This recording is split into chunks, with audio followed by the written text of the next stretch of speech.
Hello friends, hope you are doing good. Welcome to my channel, and today we are going to discuss about the anatomy of the internal capsule. And this internal capsule is a very important region in the subcortical area of the cerebrum, and it has many clinical implications. So let us see.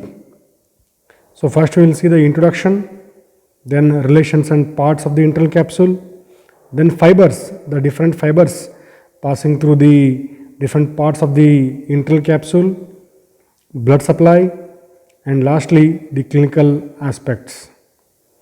As I already told you, this internal capsule is a deep subcortical structure that contains the concentration of projection fibers, which we have already discussed in the previous video.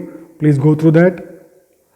And all these projection fibers above, they form the corona radiata, and anatomically this is an important area because of the high concentration of these projection fibers containing both ascending and descending fibers, that is motor and sensory fibers. So when you see the horizontal section of the cerebrum, you can see this is the V-shaped thick band of projection fibers is known as internal capsule. It contains both afferent and efferent fibers, that is ascending and descending, or you can also say motor and sensory fibers, and it lies lateral to the head of the caudate nucleus and the thalamus posteriorly. So medially it is related to the head of the caudate nucleus and thalamus posteriorly, and laterally it is related to the lentiform nucleus.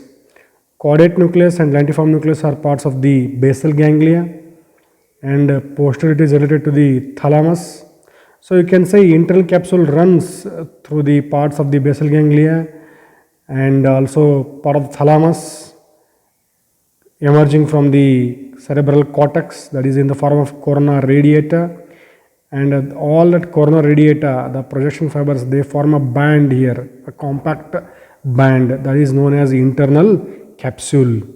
So when you see the relations here, the internal capsule on the right side, medially it is related to the head of the caudate nucleus medially and anteriorly, and medially and posteriorly it is related to the thalamus, and laterally it is related to the lentiform nucleus.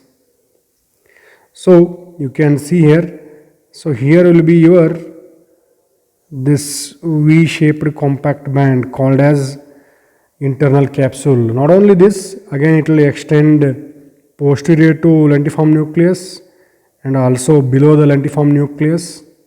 So these are the relations that you can appreciate here. Remember, medially caudate nucleus anteriorly and thalamus posteriorly.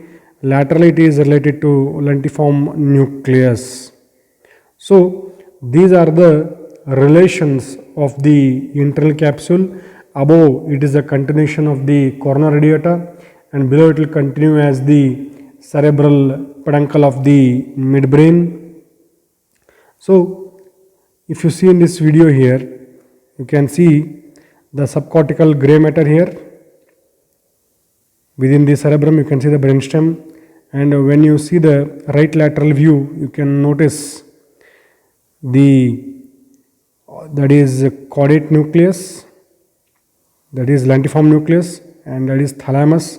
All are surrounded by the cavity of the lateral ventricle. And when you see from above here, in this oblique view, you can see the area between the caudate nucleus and this lentiform nucleus is the internal capsule.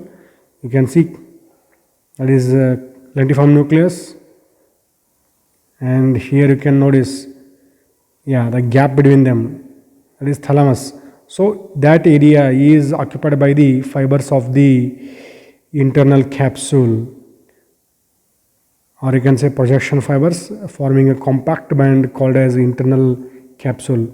So internal capsule come from this corona radiata, that represents the neocortical projection fibers. So it will be there between the lentiform nucleus, caudate nucleus and thalamus. You can see there. So this is the location and the orientation of the internal capsule that you have seen here.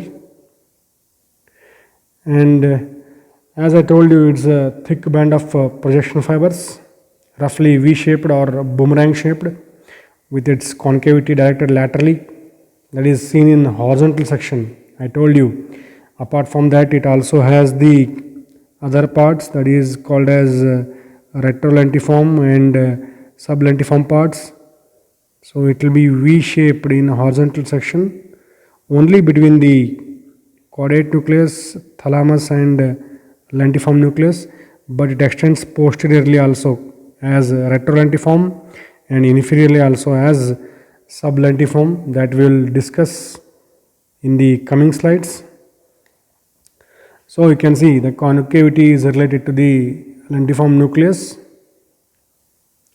and you can see here how this internal capsule is formed by the fibers of corona radiata that represents the neocortical projection fibers, and they form a compact band here that is known as internal capsule. And here you can see that is corona radiata coming from the cerebral cortex. Then it forms a band here, that is internal capsule, and in the DTI images you can see there will be the internal capsule. I hope you got the orientation of the internal capsule here. Coming to the projection fibers, what are these projection fibers?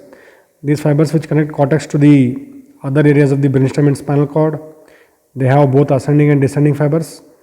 Ascending fibers, they convey fibers to the cortex. They are in the form of thalamic radiation, because all the ascending fibers end in the thalamus for the final relay, except the olfactory fibers. They connect the different thalamic nuclei with different parts of the cortex, and also you have optic radiation and auditory radiation. And you can see here the ascending fibers runs in 3 levels, that is first outer neuron, second outer neuron and third outer neuron. Second outer neuron end in the thalamus here, and then again thalamus gives fibers to different parts of cortex in the form of radiations. You can see here thalamus is here, that is interthalamic radiation, superior, posterior and inferior. So the fibers relay from thalamus to the different part of cortex, and here will be the internal capsule lateral to the thalamus. So these radiations also goes through the different parts of the internal capsule that you can see on the right side here. You can see interthalamic radiation, superior, posterior, and also this inferior goes through the different parts of internal capsule, that you should remember here. So it also has the descending fibers or motor fibers. They convey fibers from the cortex to the different parts of the brain, that is cerebellum, brainstem and also the spinal cord. So they are in the form of pyramidal fibers, corticopontine fibers, corticoreticular and corticorubral, that is to the red nucleus in the midbrain. So internal capsule is made up of both ascending and descending fibers.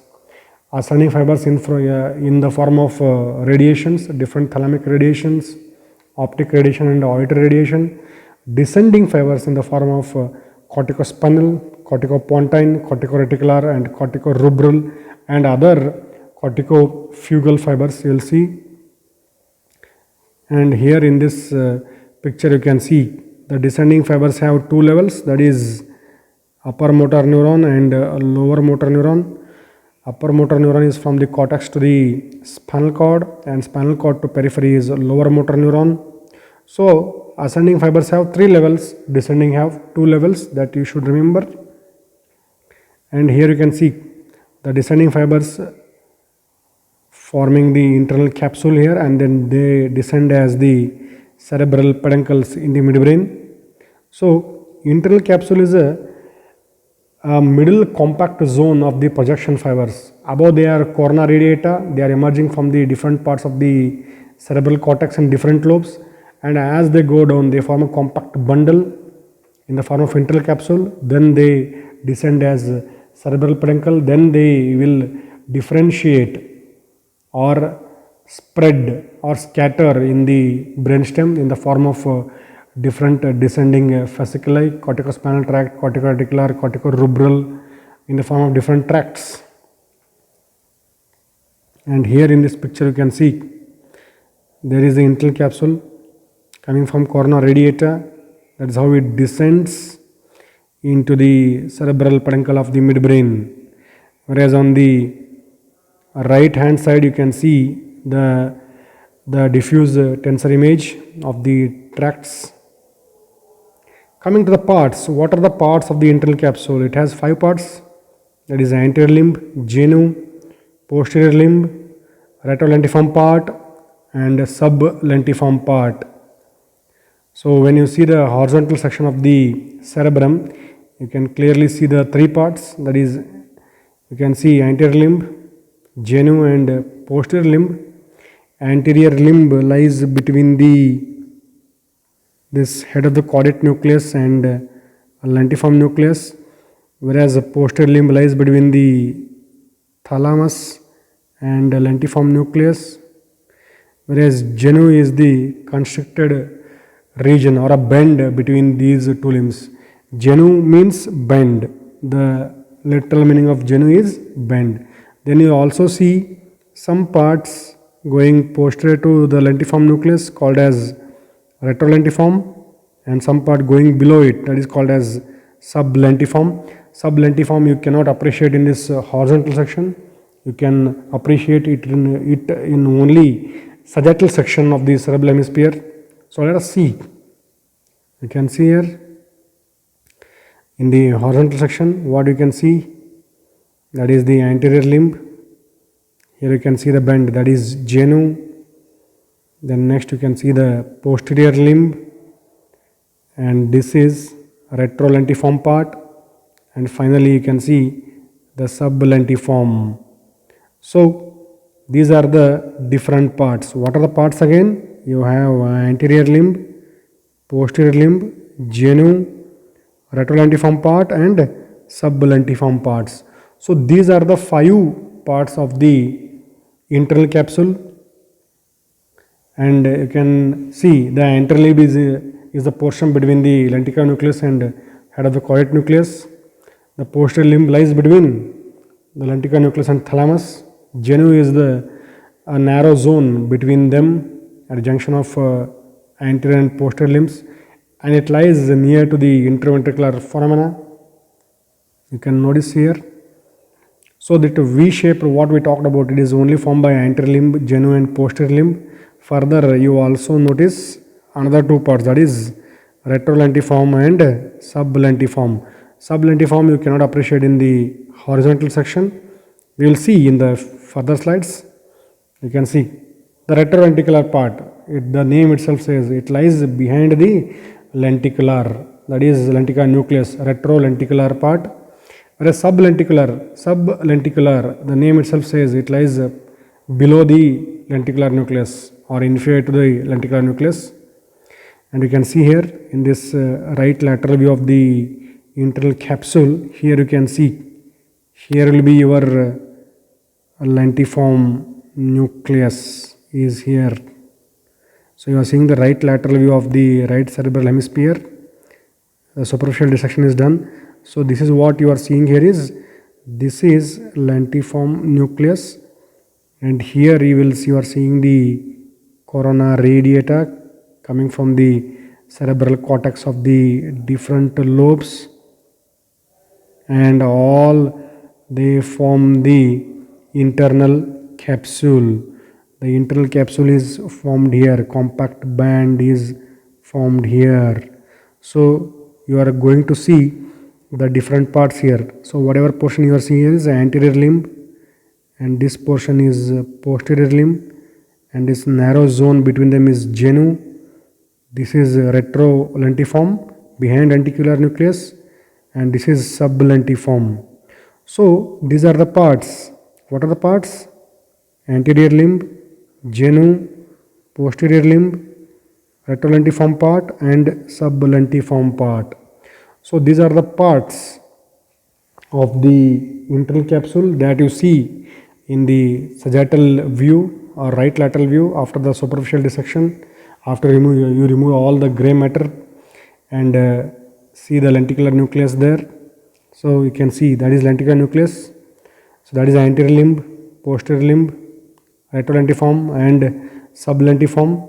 So here is the band here. This whole thing is the band. So you can notice the internal capsule is having the shape of the lateral ventricle. So it is having the same orientation and shape, but it is surrounded by that. Remember that. So these are the different parts. What you see? What are the parts? Anterior limb, genu, posterior limb, retrolentiform and sublentiform. So remember, these are the parts, and this is how the internal capsule is oriented. So next again you can see here the different parts and the orientation of the internal capsule. It is not a solid structure, it is just a band, a compact band where the projection fibers are compactly arranged or densely arranged. So hope you are getting the idea. We'll see one more view here. You can see, now you can notice the anterior limb, genu, posterior limb, retrolentiform and sublentiform parts. And here you can see, this is the left lateral view. What you see here will be the lentiform nucleus. Here will be the anterior limb, genu, posterior limb, retrolentiform and sublentiform. So the 5 parts are there. And again, one more view, what you are seeing here is, you are seeing this is lentiform nucleus. Anterior limb, genu, posterior limb, this is retrolentiform and this is sublentiform. Hope you got the idea. I have shown you the superficial dissection of both the right and the left cerebral hemispheres from the lateral side. Okay, so you have the orientation and about the parts of the internal capsule. Next, you can see here, this is how the corona radiata is forming internal capsule. So you can see here in this 3D model of the right cerebral hemisphere, you can see if you go from lateral to medial and remove all the gray matter and lenticular nucleus, that will be there. And here you can see the orientation of the internal capsule will be like this. Different parts will be there. So you can see the corona radiata, how the fibers are coming from the cortex. So these parts of the internal capsule and where they are located, they are very important to understand the fibers passing through the different parts. How do you remember that? By some mnemonic? No. Just remember the concept and have the orientation that different parts of the internal capsule lie in different lobes of cerebrum and have different relation to thalamus, because the cortex in the different lobes is giving the descending fibers and thalamus is giving rise to ascending fibers. So what is this central capsule? It is nothing but a band of ascending and descending fibers. Descending fibers are coming from the cortex of different lobes and ascending fibers are coming from the thalamus in the form of radiations. So where they are located, how they are located in the different lobes of cerebrum and their relation to thalamus. This orientation helps you to remember the descending fibers from the cortex of different lobes and also the ascending fibers coming from thalamus in the form of different radiations passing through different parts of the internal capsule. So how to remember the fibers passing through different parts of the internal capsule? Let us see. So first we will see the anterior limb. Where it lies? It lies in frontal lobe. So it receives descending fibers from frontal lobe. So in the form of frontopontine fibers and located anterior to thalamus. So it should receive which radiation? Anterior thalamic radiation. So this concept will help you to remember and understand easily. There is no need of any mnemonics or tricks. Just remember the location and correlate. easily you will remember. So let us see the anterior limb. We are seeing the horizontal section of the right cerebral hemisphere showing the internal capsule. So it contains what? It contains the anterior thalamic radiations. Why? Because it lies anterior to thalamus, that you can see here. Anterior limb lies anterior to thalamus. So it receives anterior thalamic radiations.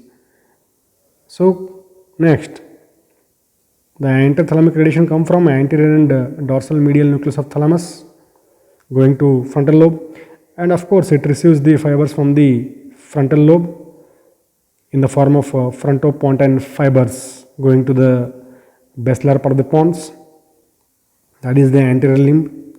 So you can see here, here you can notice the frontopontine fibers forming the anterior limb of the internal capsule, the compact band, and you can see here a DTI image showing the frontopontine fibers passing to the anterior limb of the internal capsule, which would be here like this.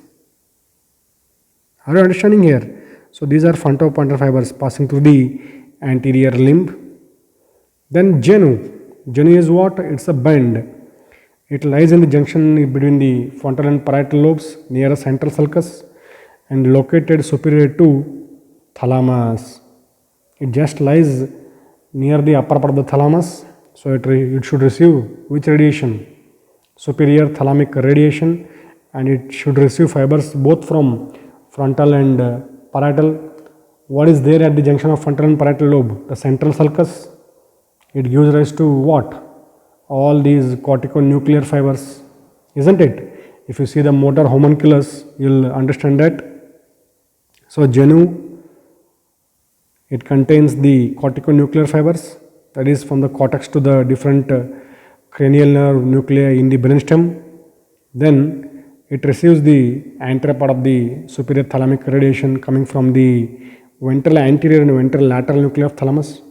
Forget about the nuclear thalamus, just remember it has corticonuclear fibers and superior thalamic radiation. You can see here, those are corticonuclear fibers in the genu. Here is the genu, anterior limb, this is posterior limb here. So you can see it receives this anterior part of the superior thalamic radiation, that you can see superior thalamic radiation going to the post central gyrus. As I told you, it lies at the junction between frontal and parietal lobe, that is central sulcus. So with this much orientation, you can easily remember the fibers passing through. Next, move on to posterior limb. It lies in the parietal lobe and located superior to thalamus. So it should receive fibers from what? Parietal lobe in the form of different association fibers going to area number 5 and 7, and of course superior thalamic radiation. Let us see. So posterior limb, it contains what? It lies between the thalamus and lentiform nucleus. That is the relations. It receives corticospinal fibers from the motor cortex, corticorubral fibers, and superior thalamic radiation because it lies near to the upper part of the thalamus. So if you remember the location and orientation of the thalamus, you can easily remember the fibers passing through. So you can see here corticospinal fibers, how they are arranged. For the upper limb lie anteriorly, for the lower limb lie posteriorly, and in the middle you can see the corticospinal fiber for the trunk. Because this knowledge of the location of these fibers help you to diagnose or differential diagnosis of the stroke involving the internal capsule, and you can also see the corticorubral fibers to the red nucleus located in the midbrain. You can see here it also receives the different fibers. Because it lies in the parietal lobe, it should receive parietal fibers, and you can see this is how it receives the corticospinal fibers, that is posterior limb. Here will be genu, here will be anterior limb, retrolentiform, and here will be sublentiform. So you are seeing the corticospinal fibers passing through the posterior limb of the internal capsule here. Next, coming to the retrolenticular part, it lies posterior to lentiform nucleus. Where it lies? It lies at the junction of the parietal and occipital lobe and located posterior to thalamus. So it should receive the fibers coming from the parietal and occipital lobe and also fibers going to the occipital lobe. That is the concept. Remember that. So let us see where is this. It contains what? It contains fibers coming from the lateral geniculate nucleus of the thalamus in the form of optic radiation. That is optic radiation coming from the visual. It passes to visual cortex around the calcareous sulcus and postthalamic radiation, occipito and parieto-pontine fibers. You can remember fibers passing through retrolenticular as OPO, OPPO, O for optic radiation, P for postthalamic radiation, and one more P for parieto-pontine fibers, O for occipito-pontine fibers. Remember, two radiation, two pontine fibers. Two radiations are optic radiation and postthalamic radiation. Two pontine fibers are parieto-pontine and occipito-pontine. Remember as OPO. Remember its location. It is located in the occipital lobe. That is for the visual function. So optic radiation will be there. You can see here.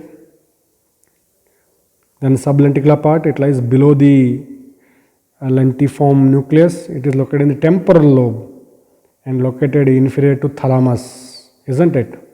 So it should receive fibers from the medial genicular body of thalamus having the auditory radiation, hearing pathway, and also inferior thalamic radiation. So sublenticular nucleus, it contains the fibers coming from the medial geniculate nucleus of thalamus in the form of auditory radiation. So it passes to superior temporal gyrus and also receive fibers from the temporal lobe and parietal lobe in the form of temporo and parieto-pontine fibers, descending fibers. It also has Mayer's loop of optic radiation. This Mayer's loop of optic radiation carries the visual field from the lower part of the peripheral part of retina, lower half of peripheral part of the retina. So you can see here, that is the sublentiform part carrying the fibers. ATM, you can remember them as ATM, auditory radiation, temporopontine and parieto-pontine fibers, predominantly temporopontine fibers. Then Mayer's loop of optic radiation. What is that? Mayer's loop of optic radiation that you can see here. It carries the vision from the lower half of the peripheral field of retina, peripheral part of the retina. You can see one more image showing the Mayer's loop of optic radiation here. It is in the sublentiform part of the internal capsule. So this is about the different parts, their location, their orientation with the thalamus, and which fibers pass through them. So if you remember the location and their orientation, you can easily remember the fibers passing through them without any mnemonics, without any stress. So this is the concept I want to convey you. Okay, so you can see here how the motor homunculus is passing through the different parts of the internal capsule. And if you see the table here, the anterior limb has the anterothalamic radiation coming from the anterior nucleus and dorsal medial nucleus of the thalamus. Where they go? Cingulate gyrus and prefrontal cortex. Genu relates to motor areas. Origin is from the ventral anterior and ventral lateral nucleus of thalamus. Goes to premotor cortex and primary motor cortex. Posterior limb has corticospinal and corticobulbar tracts coming from the motor cortex, and also has some somatosensory relays from ventral posterolateral and ventral posteromedial nucleus of thalamus. They go to the lower part of the brainstem and spinal cord. Retrolenticular, concerned with the visual pathway in the form of optic radiation, and it goes to visual cortex and association cortex. Sublentiform lies in temporal lobe, concerned with the auditory radiation and relates to the auditory cortex. And here is the table. You can take a screenshot and remember the ascending and descending fibers and radiations in the different parts of the internal capsule. So we have already discussed about this in detail. Let us move on. You can see one more image showing the different fibers. You should remember the location of these different tracts, because that will help in the differential diagnosis of the strokes of the internal capsule. And let us see the important blood supply of the internal capsule. So you are seeing the left sided internal capsule here, that is the anterior limb, genu, posterior limb, retrolentiform and sublentiform part, and your lentiform nucleus will be here, because we are seeing the left sided internal capsule with its blood supply, that is lentiform nucleus. Head of the choroid nucleus will be here, thalamus will be here. So hope you got the relations correctly here. We are here discussing the blood supply of the left sided internal capsule. So let us see. The blood supply of the internal capsule come from three main arteries. First is this lateral striate branch of the middle cerebral artery and medial striate branch of the anterocerebral artery and anterior choroidal branches of the internal carotid artery. So these are the three main arteries supplying middle cerebral, anterocerebral and internal carotid. Middle and anterocerebral are the branches of internal carotid. So remember, these lenticulostriate branches are supplying the internal capsule here. So if you see here, you can see the medial striate branches here and lateral striate branches, and some direct branch from the internal carotid artery supply the different parts of the internal capsule. Let us see the anterior limb. Anterior limb is supplied by the following arteries, that is the striate branch of the anterocerebral artery and also the recurrent artery of the Huebner and middle cerebral artery via lateral striate and lenticulostriate branches. You can remember this as arm, that is anterocerebral artery, recurrent artery of Huebner and middle cerebral artery. You can remember as arm is supplying the anterior limb, or you can remember as arm, AAM, anterocerebral artery, artery of Huebner and middle cerebral artery. Remember it as arm or arm as you like it. So you can see here the branch from the anterocerebral artery, the recurrent artery and the middle cerebral artery supply the anterior limb here. So remember ARM. So arm is supplying the anterior limb of the internal capsule. Then genu, it is supplied by the three branches, that is anterocerebral artery via medial striate branch and lateral striate branch of the middle cerebral artery and some direct branch from the internal carotid artery. So you can remember that as AMI. So anterior limb you remembered it as arm. For genu you can remember it as AMI. So you can see here branches coming from the anterior cerebral artery supplying here the genu, directly from the middle cerebral artery and also from the internal carotid artery supply the genu here.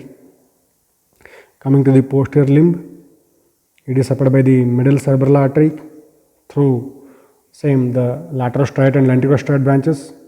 It's also called as Charcot artery of cerebral hemorrhage, and anterior carotid artery, a branch of internal carotid artery. It is long and slender, has tendency for the thrombosis.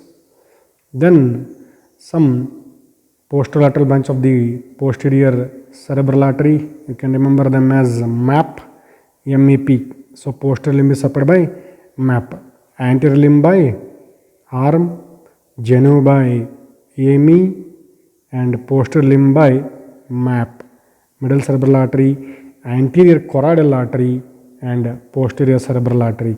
You can see here in this picture, you can see how the branches of this middle cerebral artery are coming and supplying the posterior limb, and also you can see the branches coming from this anterior choroidal branches and some branches from the posterior cerebral. They supply the posterior limb. And sublenticular part, that is supported by the anterior choroidal artery and posterior cerebral artery. You can remember as AP. You can see here it is supplied by the anterior choroidal branch and posterior cerebral branch, remember as AP. And lastly you will see the retrolenticular part supplied by the posterior cerebral artery as P. So the different parts of the internal capsule have different branching patterns and their origins, but we should remember three arteries: anterior cerebral, middle cerebral and internal carotid. They form the mainstay of the blood supply of the internal capsule via their striate branches and lenticular striate branches. So how do you remember the blood supply of anterior limb? It is supplied by the medial striate branch of the anterior cerebral artery, recurrent artery of Hubner and lateral striate branch of the middle cerebral artery.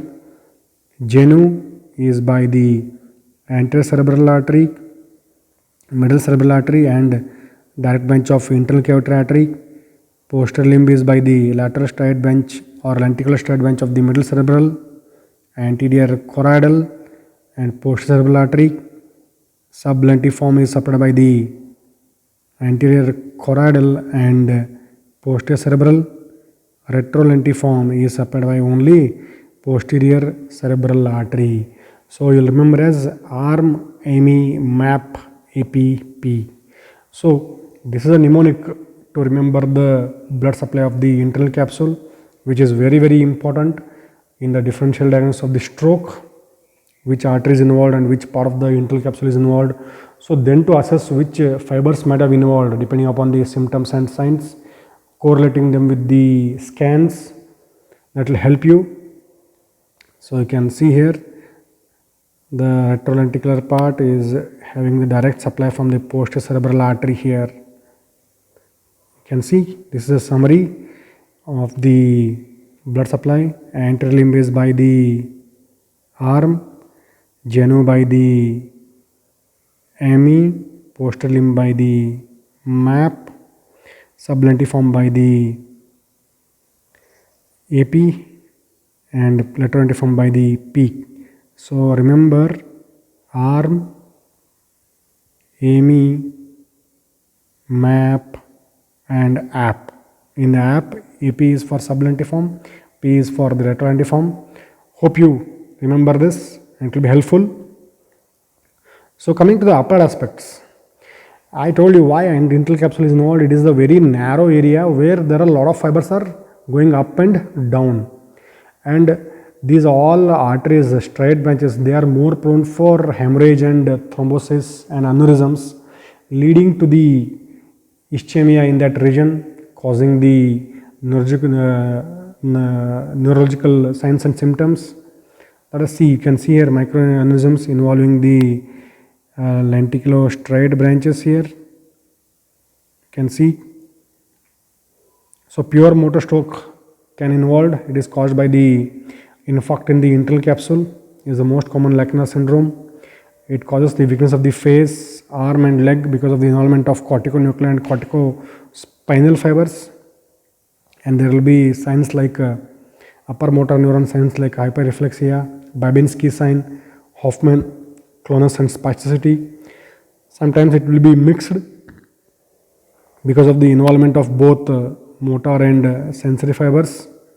So it may involve the posterior rim of the internal capsule, leading to contralateral weakness and contralateral sensory loss.